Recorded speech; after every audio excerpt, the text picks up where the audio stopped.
T20 world cup తర్వాత head కోచ్గా రాహుల్ ద్రావిడ్ పదవి కాలం ముగిసిపోతుంది.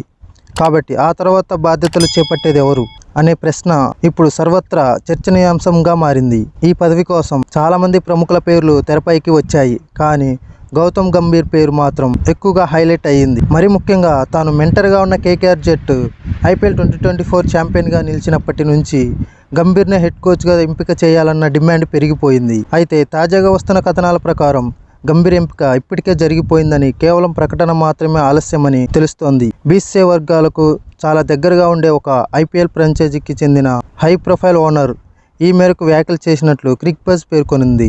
భారత జట్టు ప్రధాన కోచ్గా గంభీర్ ఎంపిక ఇప్పటికే జరిగిపోయిందని, అతని అపాయింట్మెంట్ను ప్రకటించడమే ఆలస్యమని ఆ ఐపీఎల్ ఓనర్ చెప్పినట్లు క్రిక్బజ్ రిపోర్ట్ తెలిపింది. అంతేకాదు బీసీసీఐ వర్గాల్లో సన్నిహితంగా ఉండే ఓ కామెంటేటర్ సైతం ఈ విషయాన్ని ధృవీకరించినట్లు ఆ వేదిక వెల్లడించింది. కేకేఆర్ మెంటర్గా చేసిన ఖుషీ గంభీర్ని ఈ పదవికి తీసుకొచ్చిందని ఆయన తెలిపినట్లు క్రిక్బజ్ తన కథనంలో రాసుకొచ్చింది.